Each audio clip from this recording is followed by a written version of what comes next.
Section 1. You will hear a woman who has just moved into the area talking to a neighbour about problems she is having in her house. First, you have some time to look at questions 1 to 2.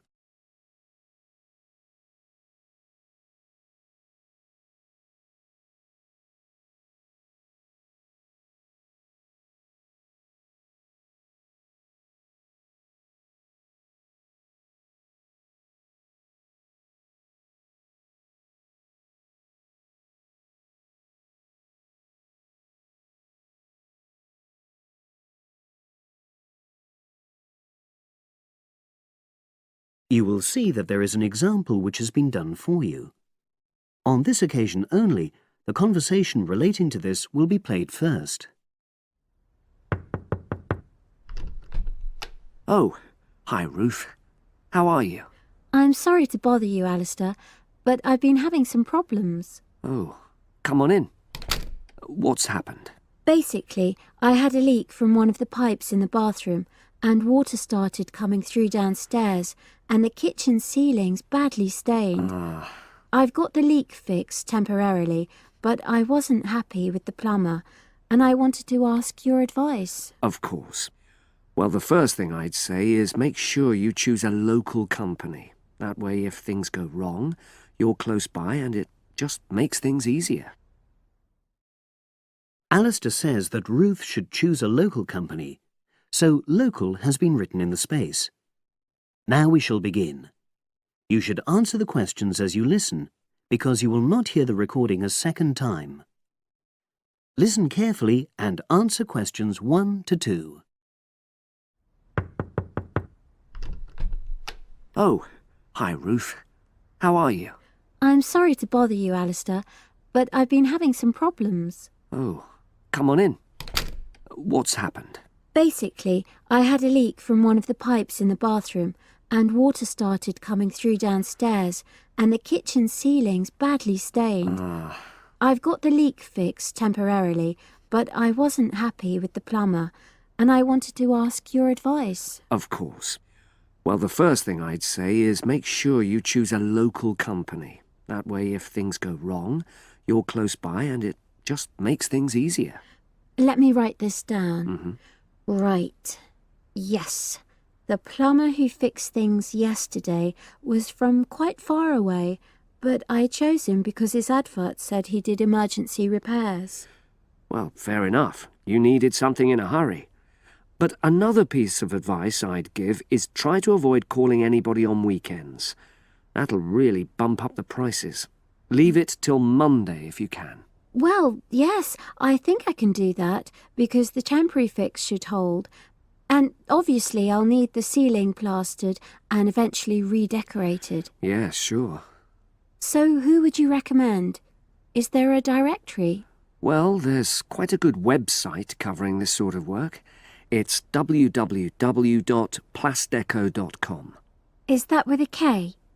A C. PLASDECO.com. Got it. Well, I'll try and have a look at that. Yes, it gives price and quality comparisons. Oh, that'll be useful.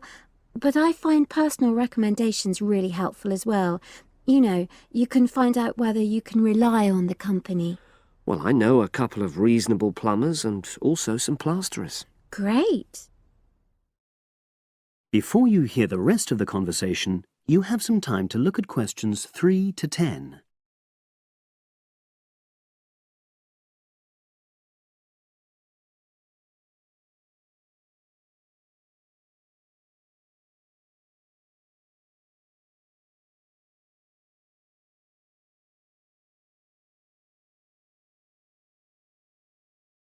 Now listen and answer questions 3 to 10. There's a company called Peaks Plumbing. Now, they're a father and son team. They're really friendly and they tell you information you need in a clear way, you know, so they really understand what the problem is. Right, well, that's good to know. Are they reliable? Well, that's a downside. Every single time I've used them, they arrive late. And friends have said the same thing. But is the work good quality? Absolutely. Another one is John Damerel Plumbing Services. He's very good. How do you spell the surname? Damerol. Right, got that. And does he do high-quality work? Well, it's fine, you know, but I wouldn't say that was his main point. Basically, he comes out cheaper, you know, than other people. I sense there's a but.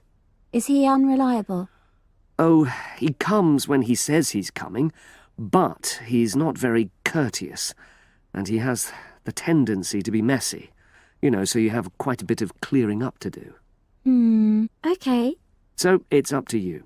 They're both good workers, and they won't cheat you. Right. And you said you knew some plasterers? Yes, a company called Simonson Plasterers did our living room last year. We chose them because we wanted some fancy work on the ceiling, around the lights. So they can do a variety of designs? You've got it. But it comes at a premium because they are more expensive, you know. Than the others? Yes. Or you could go for a one-man firm called HL Plastering. Harry Lester. He's fine, very reliable, if all you want is a simple job.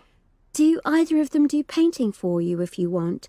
After the plastering's dried out, of course. That's what I was going to say, but I should explain that Harry's quite old now, and so he avoids doing jobs which involve tall ladders, you know. But my kitchen isn't too bad for that. I'd have to ask him if he's prepared to do it. Yeah, sure. So I'll start by looking at the website. All those companies are on there, with their phone numbers, etc. Thanks ever so much. You were such a... That is the end of section 1. You now have half a minute to check your answers.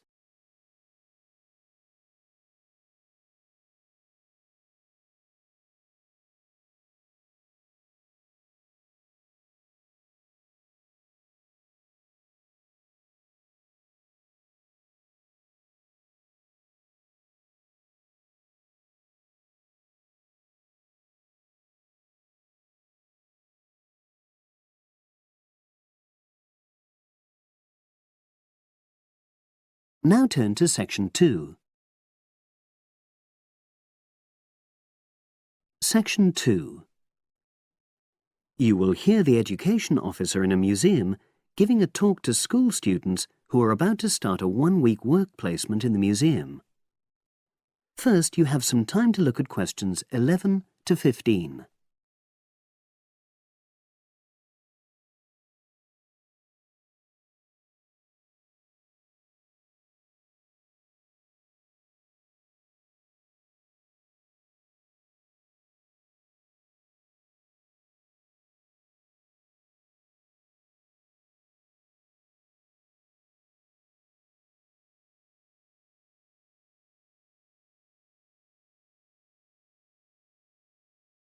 Now listen and answer questions 11 to 15. Good morning and welcome. We're really pleased that you're going to be joining us next week for your work placement. Now, each of you will already have met the member of museum staff assigned to supervise you. In this short talk today, I'll be giving you more general information which will be relevant to all 6 of you. Your normal working day is 9 to 5 p.m, but on Monday, because it's your first day, we'd like you to arrive at 9:15.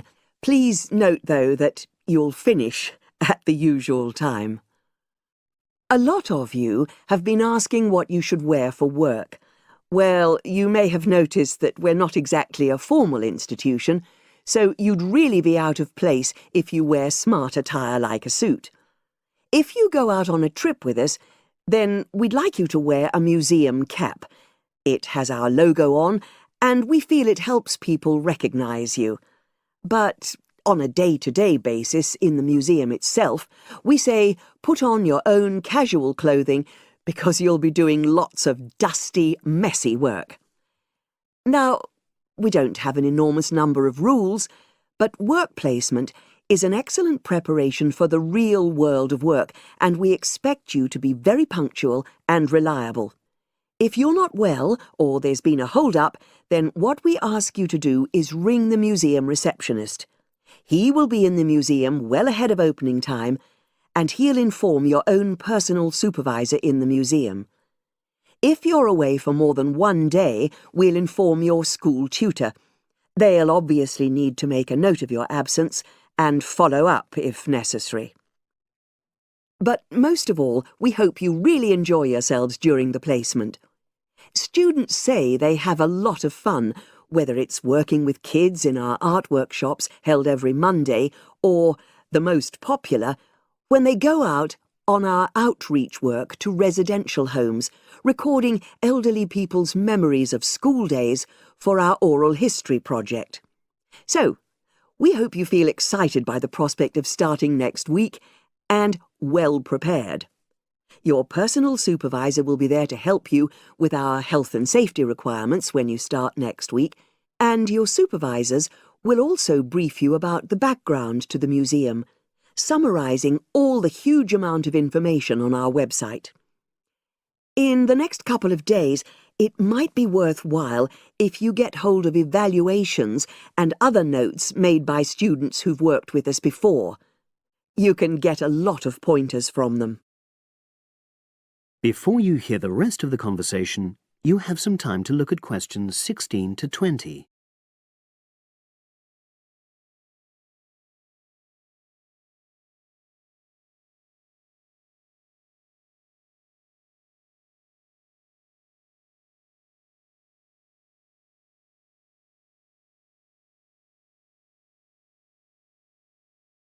Now listen and answer questions 16 to 20. Now, before I finish today, I wanted to help you find your way around the museum. When you start next Monday, the first thing you'll need to do is sign in. Come through the main entrance and you'll see the main staircase straight ahead. To the right of this is the statue of the horse, and just behind that is a door. Go through that, and that's the sign-in office. Now, on the first day, you'll be working in Gallery 1. You'll find this as follows.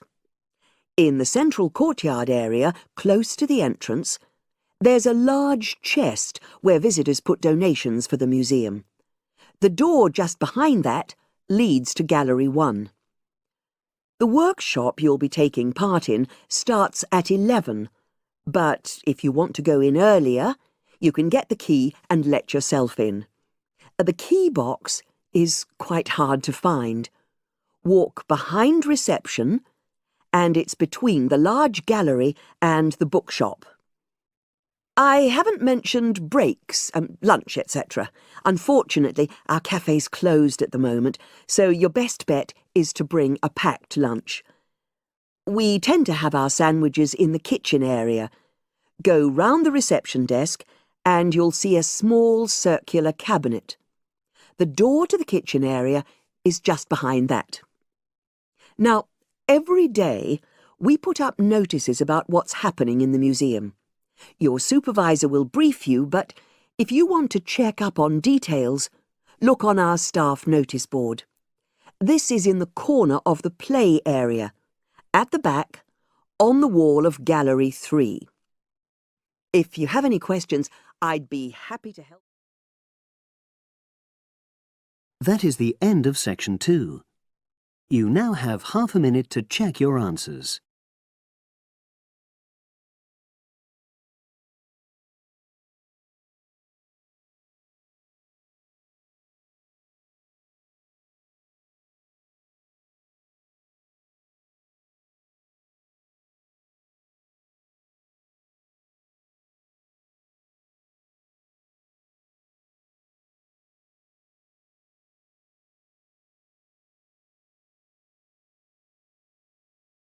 Now turn to section 3.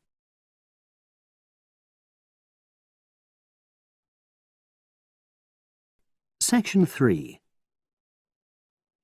You will hear a business studies student called Sam talking to his tutor about an IT project he is going to do for a local company called Turner's. First, you have some time to look at questions 21 to 26.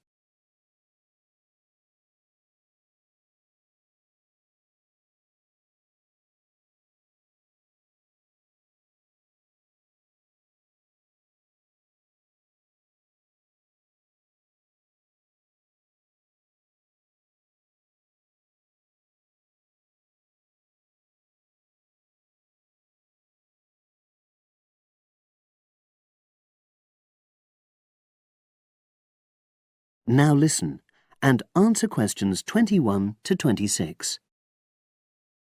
Hello, Sam. Come in and sit down. Thanks.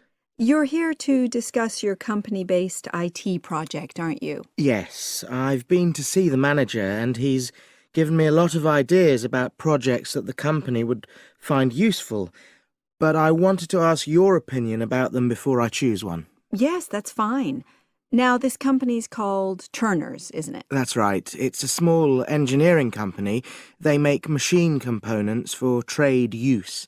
They're well established. They started in 1976, but they're a bit old-fashioned. Okay. And what kind of projects did Turner's suggest you could do for the company? Well, they want some improvements made to their customer database. The one that they've got at the moment isn't very useful in some ways. I had a quick look at it. That would be a very straightforward project, and it'd be simple enough to evaluate, but I don't think you'd get enough out of a project like that. You wouldn't learn anything new. Well, another project they suggested is to do with their online sales catalogue. At the moment, customers can look at their products, but they can't actually order them online, which must affect their competitiveness. But I said I thought it would take too long. It's quite a big task. You're right, it's too much for the time you've got. It's a pity, though.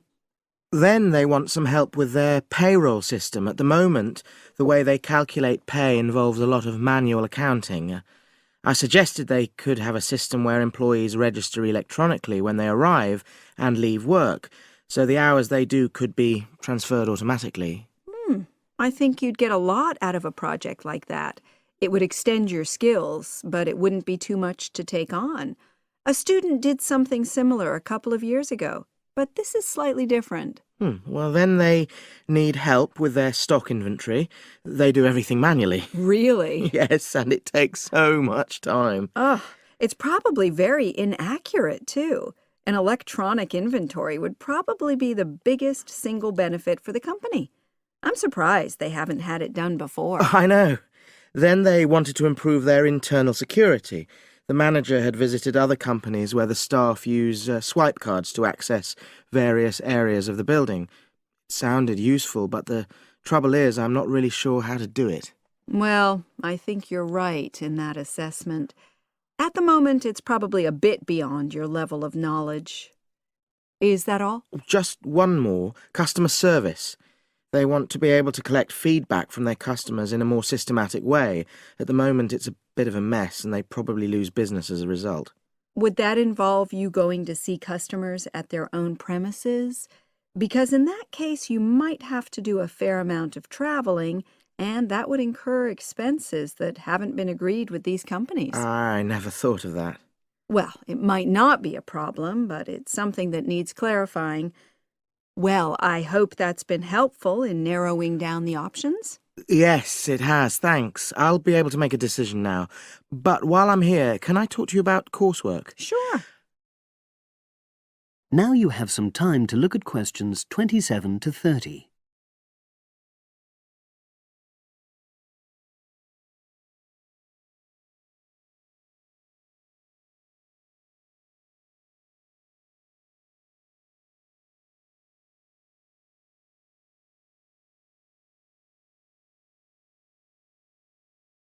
Now listen and answer questions 27 to 30. I'm not very happy about the way our group assignment is working. There are some problems. Oh, dear. Are people just not getting on with each other? That's the worst thing. Actually, we're all friends, it's not that. But when we're having a discussion about the assignment, one or two people end up doing all the talking and the rest don't say anything. It's a bit frustrating because we need plenty of debate. Well, that's a common observation. You're studying in a group with people from all over the world, and you all have your own ways of participating. In some places, students are more used to listening than talking, and vice versa. I suppose you're right. I'll try to remember that. Does everyone pull their weight as far as sharing the workload is concerned? I'd say they do, yes. And our group elected a leader. She's very good at making sure no one's overloaded. But personally, I feel that there are just too many of us in the group. Whenever we try to arrange a meeting, there's always at least one person who can't make it. It's not anyone's fault, it's just that we've all got slightly different timetables. Well, I'm glad you've talked to me about it. Feedback is always useful. Is there anything else you're concerned about? There are a couple of problems with lecturers that all the students are talking about. Last semester we had negative feedback about the way lectures were organized. There were several occasions when the wrong room had been booked or the same room had been booked twice, that sort of thing. Is that still a problem?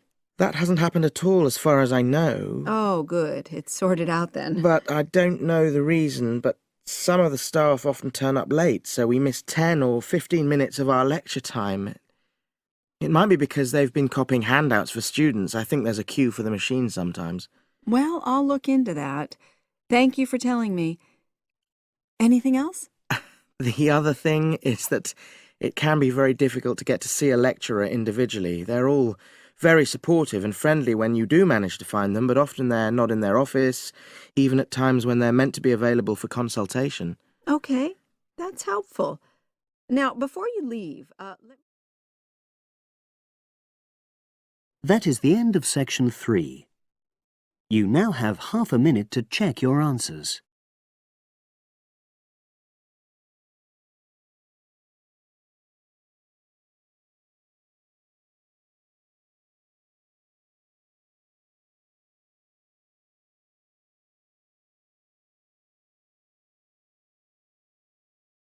Now turn to section 4. Section 4. You will hear a wildlife expert giving a talk to a group of bird lovers in the UK about a species called the tawny owl. Before you listen, you have some time to look at questions 31 to 40.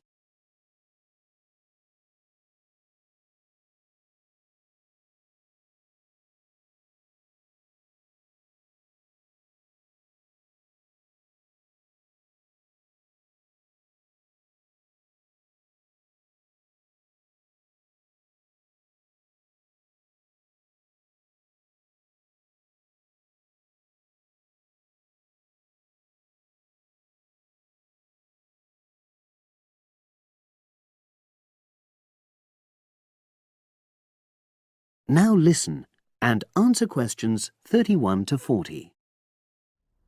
Good evening, everyone.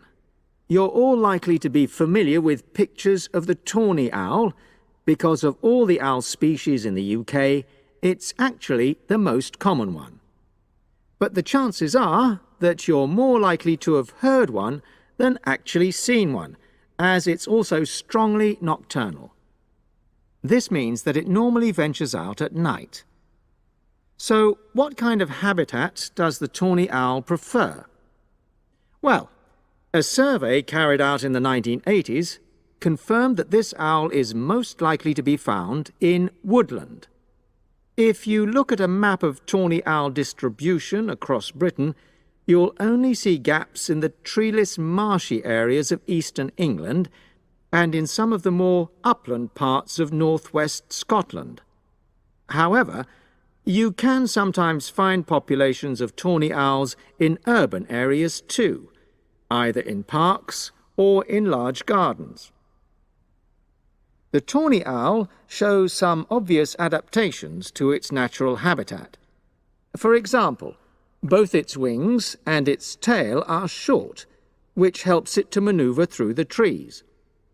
Also, the bird's plumage is a mixture of brown and grey, and this provides suitable camouflage for when the owl perches up against a tree trunk. Then there are its large eyes. The tawny owl's visual capacities are considerably better than those of humans, and although it can't see in complete darkness, it's sufficiently well equipped to be able to navigate its way around woodland on all but the most overcast nights. Another factor that contributes to the tawny owl's success as a hunter is its excellent memory of the layout of different areas. If you combine this ability with the owl's strongly territorial and sedentary nature, most populations of tawny owl are sit-and-wait predators, you realise that it has a good opportunity to predict where prey might be found. Finally, as well as having large eyes, the owl's sense of hearing is excellent, and this helps it to locate potential prey as it sits on its perch.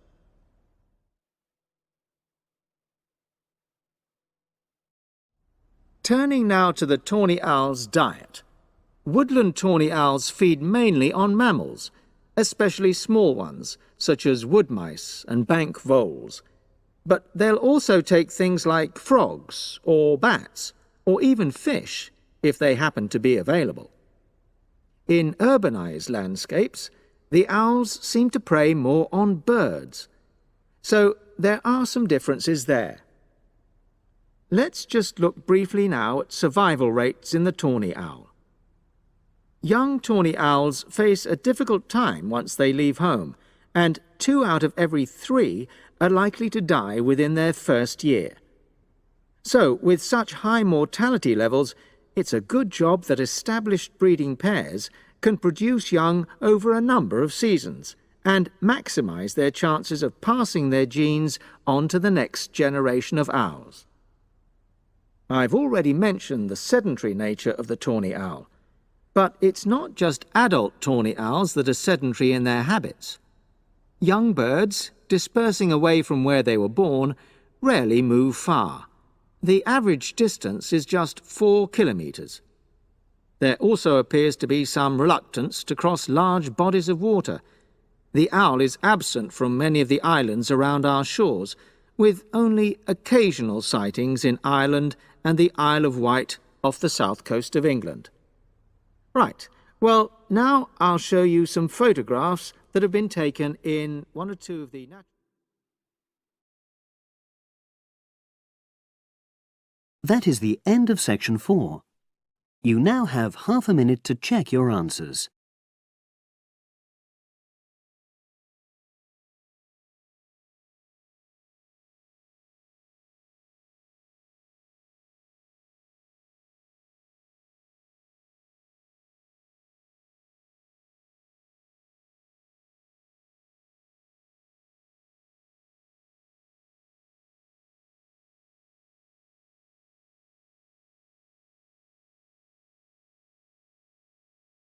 That is the end of the listening test. You now have 10 minutes to transfer your answers